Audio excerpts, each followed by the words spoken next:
வணக்கம். நீங்கள் இணைந்திருப்பது உதயம் டிஜிட்டல் வலையொலியின் இரவு நேர பிரதான செய்திகளுடன். செய்தி தொகுப்பு உதயம் டிஜிட்டல் செய்தி பிரிவு.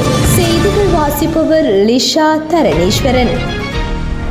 வள்ளுவர் பிறந்தமையால் தமிழ்நாட்டுக்கு எவ்வாறு பெருமையோ அதேபோல திருக்குறள் வளாகம் யாழ்ப்பாணத்தில் அமைந்தால் யாழ்ப்பாண மண்ணுக்கும் பெருமை என வடக்கு மாகாண ஆளுநர் ந. வேதநாயகன் தெரிவித்துள்ளார். மாவட்டபுரத்தில் திருக்குறள் வளாகம் திறந்து வைக்கப்பட்டதை தொடர்ந்து செஞ்சொற் செல்வர் கலாநிதி ஆறு திருமுருகன் தலைமையில் இடம்பெற்ற மாலை நிகழ்வில் வடக்கு மாகாண ஆளுநர் மேலும் தெரிவிக்கையில், ஏனையோரால் நினைத்து பார்க்க முடியாத விடயங்களை ஆறு திருமுருகன் சாதித்து வருகின்றார். தமிழுக்கும் சைவத்துக்கும் தனது வாழ்வையை அர்ப்பணித்து பணியாற்றி வருகின்றார். இதேவேளை ஏனைய ஆலயங்களுக்கு முன்மாதிரியாக சமூக பணிகளை அவர் முன்னெடுத்து வருகின்றார். அதை ஏனைய ஆலயங்களும் பின்பற்ற வேண்டும் என்றும், இன்று பலர் கொடை அளிக்க தயாராக இருந்தாலும் நிதி மீதான வெளிப்படை தன்மையின்மையால் தயங்குகின்றனர். ஆறு திருமுருகன் மீது கொண்ட நம்பிக்கையால் தான் பலர் நிதி கொடுக்கின்றனர். ஏமாற்றுபவர்கள் நீண்ட காலத்துக்கு நிலைத்திருக்க முடியாது. அவர்கள் விரைவில் அழிவது இயற்கை. மேலும் திருக்குறள் தமிழர்களுக்கு பெருமை. எந்த காலத்துக்கும் பொருந்தக்கூடிய நூலாக திருக்குறள் அமைந்துள்ளது. எந்த மொழி பேசுவோரும் எந்த மதத்தை பின்பற்றுவோரும் திருக்குறளை படிக்க முடியும். திருவள்ளுவர் தமிழராக பிறந்தமை எங்களுக்கும் பெருமை என்றும் அவர் குறிப்பிட்டார்.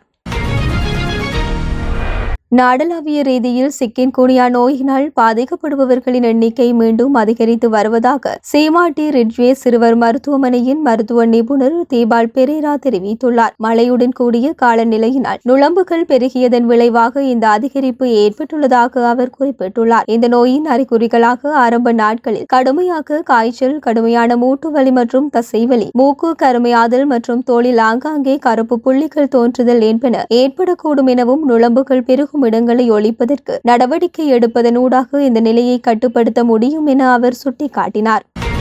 எல்லை தாண்டி மீன்பிடித்ததாக கூறி ராமேஸ்வரம் மண்டபத்தை சேர்ந்த 10 பேரை இலங்கை கடற்படையினர் கைது செய்துள்ளதோடு அவர்களிடம் இருந்த விசைப்படகையும் பறிமுதல் செய்துள்ளனர். கைதான மீனவர்களை மன்னார் கடற்கரை முகாமுக்கு அழைத்து சென்று இலங்கை கடற்படையினர் விசாரணை நடத்தி வருகின்றனர். குறித்த மீனவர்களை மன்னார் மீன்வளத்துறை அதிகாரிகளிடம் ஒப்படைக்க இருப்பதாக இலங்கை கடற்படை தகவல் தெரிவித்துள்ளது. கைதான மீனவர்களை மீட்க கோரி அரசுக்கு நடவடிக்கையும் எடுக்கப்பட்டுள்ளது.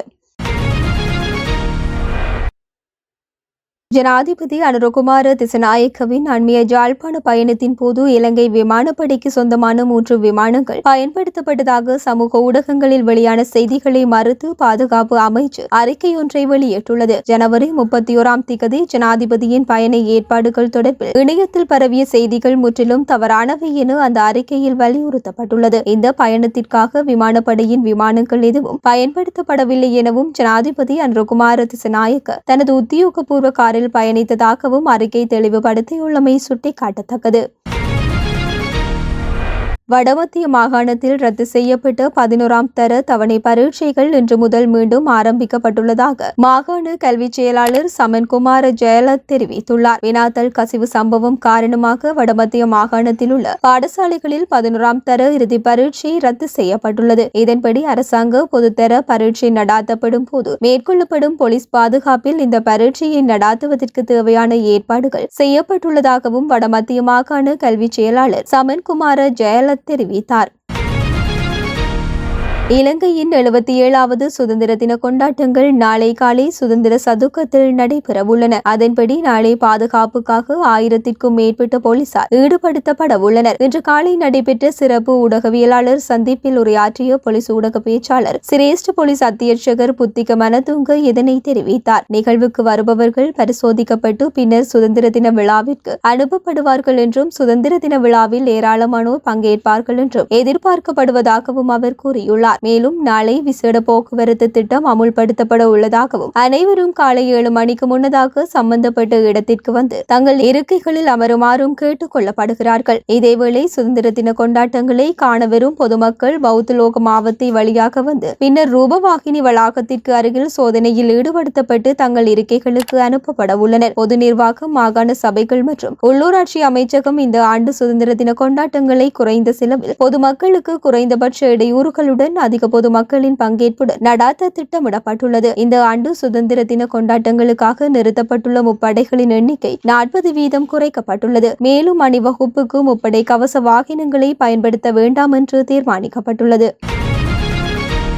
அரசியல் பழிவாங்கல் செயற்பாடுகளை நீதிமன்றத்தினூடாக தோற்கடிக்கப் போவதாக ஸ்ரீலங்கா பொதுஜன பெரமுனவின் தேசிய அமைப்பாளரும் நாடாளுமன்ற உறுப்பினருமான நாமல் ராஜபக்ச தெரிவித்துள்ளார். நாமலுடன் கிராமத்துக்கு கிராமம் எனும் தொனிப்பொருளில் அனுராதபுரத்தில் நேற்று இடம்பெற்ற மக்கள் சந்திப்பில் கலந்து கொண்டு உரையாற்றிய போதே நாமல் ராஜபக்ச இதனை தெரிவித்திருந்தார். இது குறித்து அவர் மேலும் தெரிவிக்கையில், சந்தையில் அரிசி மற்றும் தேங்காய்க்கு தட்டுப்பாடு, அத்தியாவசிய பொருட்களின் விலையேற்றம் நாளுக்கு நாள் உயர்வடைந்து வருகின்றது. இந்த பிரச்சினைகள் தொடர்பில் அரசாங்கம் கவனம் செலுத்தவில்லை. மக்களின் கவனத்தை திசை திருப்புவதற்காக அரசியல் கைதுகளை தற்போது முன்னெடுக்கின்றனர். எனக்கு எதிராகவும் குற்றப்பத்திரம் தாக்கல் செய்யப்பட்டுள்ளதாக குறிப்பிடப்படுகின்றது. நல்லாட்சி அரசாங்கத்திலும் எமக்கு எதிராக பல குற்றச்சாட்டுகள் முன்வைக்கப்பட்டன. இருப்பினும் இந்த குற்றச்சாட்டுகளும் சட்டத்தின் முன் நிரூபிக்கப்படவில்லை. நீதிமன்றத்தின் மீது எமக்கு நம்பிக்கையுள்ளது. அரசியல் பழிவாங்கல் செயற்பாடுகளை நீதிமன்றத்தின் ஊடாக தோற்கடிப்போம். குறுகிய அரசியல் நோக்கத்துக்காக விசாரணை கட்டமைப்பை பலவீனப்படுத்துவதையும் அச்சுறுத்துவதையும் அரசாங்கம் தவிர்த்துக் கொள்ள வேண்டும். இந்த அரசாங்கத்தின் பலவீனத்தை கிராமத்துக்கு கிராமம் என்ற செயற்திட்டம் ஊடாக மக்களுக்கு நாம் எடுத்துரைப்போம். கடந்த கால தவறுகளை திருத்திக் கொண்டுள்ளோம். ஆகவே பல்வேறு காரணிகளால் எம்மை விட்டு பிரிந்து சென்றவர்கள் மீண்டும் எம்முடன் இணையலாம். முன்னாள் ஜனாதிபதி மஹிந்த ராஜபக்சவின் தலைமையில் அதற்கான பேச்சுவார்த்தைகள் முன்னெடுக்கப்பட்டுள்ளன. நடைபெறவுள்ள உள்ளூராட்சி மன்ற தேர்தலில் எமது பலத்தை மீண்டும் உறுதிப்படுத்துவோம் என்றார்.